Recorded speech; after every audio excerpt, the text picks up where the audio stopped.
നമസ്കാരം. 20 വർഷത്തിലേറെ CPMന്റെ ജാതി വിവേചനത്തിന് ഇരയാകുകയും ഇക്കഴിഞ്ഞ ഒക്ടോബറിൽ അന്തരിക്കുകയും ചെയ്ത ചിത്രലേഖയുടെ ഓട്ടോയ്ക്ക് പെർമിറ്റ് അനുവദിച്ചു. മരണശേഷമാണ് ഓട്ടോ പെർമിറ്റ് അനുവദിച്ചിരിക്കുന്നത് എന്നതാണ് വസ്തുത. ജീവിച്ചിരുന്നപ്പോൾ പെർമിറ്റ് ലഭിക്കുന്നതിനായി അപേക്ഷിച്ചെങ്കിലും അധികൃതർ അനുകൂല നടപടി സ്വീകരിച്ചിരുന്നില്ല.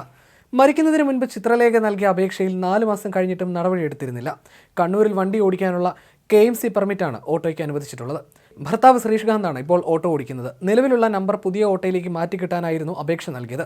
മതിയായ രേഖകളില്ലെന്ന കാരണം പറഞ്ഞായിരുന്നു RTO അപേക്ഷയിൽ നടപടി സ്വീകരിക്കാതിരുന്നത്. ഒടുവിൽ ഇപ്പോഴാണ് KMC പെർമിറ്റ് നമ്പർ മാറ്റി നൽകാൻ അനുമതിയായത്. CPMനോടുള്ള പോരാട്ടങ്ങളിലൂടെയാണ് ചിത്രലേഖ ശ്രദ്ധേയായത്. പയ്യന്നൂർ എടാട്ട് സ്വദേശിയാണ്. വിവാഹം മുതൽ ഓട്ടോ ഓടിക്കുന്നതുമായി ബന്ധപ്പെട്ട് CITയുമായി തർക്കങ്ങളുണ്ടായിരുന്നു. ഇതിനിടെ 2005ലും 2023ലും ചിത്രലേഖയുടെ ഓട്ടോറിക്ഷയ്ക്ക് തീയിട്ടിരുന്നു. പിന്നിൽ CPM ആണെന്നായിരുന്നു ചിത്രലേഖ ആരോപിച്ചിരുന്നത്. 2016ലെ നിയമസഭാ തെരഞ്ഞെടുപ്പിൽ അരുവിക്കര മണ്ഡലത്തിലെ BSP സ്ഥാനാർത്ഥിയായി മത്സരിച്ചിരുന്നു. ജാതി വിവേചനം സംബന്ധിച്ച പരാതിയുമായി ചിത്രലേഖ CPMനെതിരെ രംഗത്തെത്തിയിരുന്നു. പയ്യന്നൂരിലായിരുന്ന സമയത്തായിരുന്നു പ്രശ്നമുണ്ടായിരുന്നത്. തുടർച്ചയായി CITU CPM പ്രവർത്തകർ ചിത്രലേഖയുടെ വീട് ആക്രമിക്കുകയും ഓട്ടോറിക്ഷ അഗ്നിക്കിരയാക്കുകയുമായിരുന്നു.